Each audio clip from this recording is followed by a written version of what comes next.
नमस्कार, रेशूज क्राफ्टी लाईफमध्ये आपल्या सर्वांचे खूप खूप मनापासून स्वागत आहे। आज आपण पेनाचे असे काही वापर पाहणार आहोत की जे आपल्या नेहमीच्या कामामध्ये खूपच उपयोगी पडतील।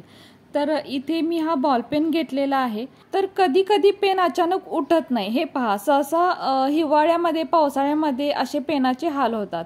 तर काय करायचं, यामधली जी रिफिल आहे ती बाहेर काढायची आणि हातावरती असं थोडंसं याला आपण घासायचं, म्हणजे हातावरतीच ही रिफिल थोडीशी गरम होते।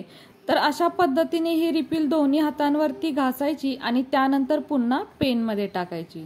कधी कधी काय होतं, पेनातील शाई गोठते, त्यामुळे पेन उठेनासा होतो। तर अशा प्रकारे हलकं गरम केलं की बघू शकताय पेन कसा आपला छान उठत आहे। तर हे पहा, अगदी जवळून दाखवते, पेन अगदी पहिल्यासारखा उठतो, म्हणजे लिहायला लागतो।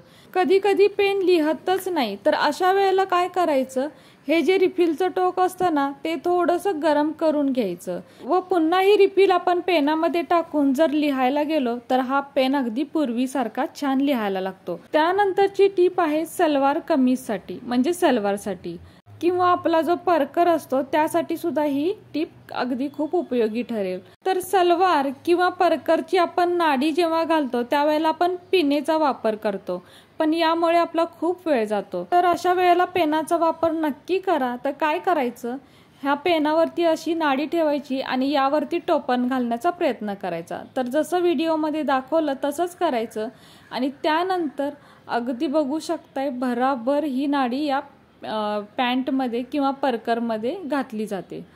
तर हे पहा, अगदी बघता बघता हे काम होऊन सुद्धा जातं। शिवाय पेन हा प्रत्येक घरी असतोच असतो। एखाद्या वेळेस पिन मिळणार नाही, पण पेन मात्र नक्कीच मिळेल, म्हणजे अगदी कुठेही सहजच मिळून जातो। तर हे पहा, अगदी काही सेकंदातच ही नाडी या सलवारमध्ये घालून सुद्धा झाली। तर बघू शकताय आपलं काम किती पटकन आवरलेलं आहे। तर तुम्ही ही ट्रिक एकदा नक्की वापरून पहा, खूपच उपयोगी आहे आणि वेळ वाचवणारी ही ट्रिक आहे। जर आपल्याला इथे पेन वापरायचा नसेल तर पेनाच्या टोपणाने सुद्धा आपण ही नाडी या पॅन्टमध्ये म्हणजे सलवारमध्ये घालू शकतो। तर इथे बघू शकताय अशा पद्धतीने ही नाडी आपण या टोपणामध्ये अडकवायची आणि त्यानंतर जशी पिनेने किंवा आता जशी आपण पेनाने ही नाडी आपण सलवारमध्ये घातली त्याचप्रमाणे टोपणाचा वापर करून सुद्धा आपण ही नाडी या सलवारमध्ये घालू शकतो। त्यानंतरची टीप आहे सुईसाठी। तर सुईमध्ये धागा होणं म्हणजे खूपच किचकट काम वाटतं, पण आज मात्र पेन वापरून या सुईमध्ये धागा होणं म्हणजे अगदी काही सेकंदाचं काम वाटेल। तर बघू शकता इथे मी खूप छोटी सुई घेतलेली आहे आणि या सुईमध्ये आता आपण धागा होऊया। तर काय करायचं, एक पेन घ्यायचा, यातली रिफिल आता बाजूला काढून ठेवायची। यानंतर घरातील साळुता म्हणजे घरातील झाडूची एखादी बारीकशी अशी काडी घ्यायची आणि ही काडी काय करायची, मधून अशी थोडीशी फोल्ड करून घ्यायची। त्यानंतर आता ही काडी आपल्याला पेनाचे जे टोपण आहे त्यामधून अशी घालायची आहे। तर बघू शकता जसं व्हिडिओमध्ये दाखवलेलं आहे त्याप्रमाणे करायचं आणि त्यानंतर ही काडी अशी पेनाच्या वरती ठेवून मग टोपण याला घालायचं आहे। ही काडी पेनाच्या आतमध्ये घालायची नाही। तर जसं व्हिडिओमध्ये दाखवलेलं आहे अगदी त्याचप्रमाणे करायचं आणि हे बघू शकता एक छान असं टूल तयार होतं। आता यामध्ये आपल्याला सुई अडकवायची आहे। तर अशा पद्धतीने यामध्ये सुई अडकवायची, अगदी सहजच जाते। आणि त्यानंतर आता दोरा घ्यायचा व या दोऱ्याचं एक टोक आपल्याला या काडीमध्ये घालायचं आहे। तर हे पहा, आणि त्यानंतर सुई आपल्याला वरती खेचायची आहे आणि अगदी काही सेकंदामध्येच हा धागा म्हणजे दोरा या सुईमध्ये जातो।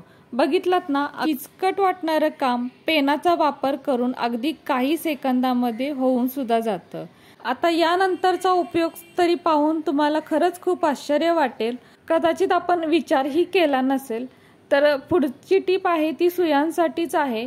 तर इथे बघू शकताय आपल्याकडे अशा या छोट्या मोठ्या खूप साऱ्या सुया असतात। तर या सुया सुद्धा आपण या पेनमध्येच ठेवू शकतो। तर काय करायचं, असं पुढचं टोपण काढून या सुया आता आपल्याला या पेनमध्ये ठेवायच्या आहेत। तर हे पहा, अगदी व्यवस्थित या सुया बसतात आणि आपल्याला हवं तेव्हा आपण या सुया काढूनही घेऊ शकतो। आणि तसेच जी झाडूची काडी आहे ती थोडीशी कट सुद्धा करून घेतलेली आहे। हवं तर हे जे टूल आहे त्याची उंची आपण थोडीशी कमी करू शकतो, त्यामुळे सुया व सुईमध्ये धागा होण्याचं जे आपण टूल इथे तयार केलेलं आहे ते अगदी व्यवस्थित या पेनमध्ये राहू शकतं। तर बघू शकताय, आता आपण याला टोपण लावूया। तर हे पहा, ज्या वेळेला आपण सुया घेऊ त्याच वेळेला हे टूल त्याच ठिकाणी असल्यामुळे सुईमध्ये धागा होणं अगदी सोपं काम होऊन जातं। तर फ्रेंड्स, कसा वाटला तुम्हाला व्हिडिओ जर थोडा जरी कामाचा वाटत असेल तर आपल्या माणसांसोबत नक्की शेअर करा। आणि हो, व्हिडिओ थोडा जरी आवडला असेल तर प्लीज आपल्या या व्हिडिओला एक लाईक नक्कीच करा। नवीन असाल तर चॅनलला सबस्क्राईब करा, सोबत बेल आयकॉन प्रेस करा, म्हणजेच मी बनवलेले असेच नवनवीन व्हिडिओ सर्वात आधी तुम्हाला मिळतील।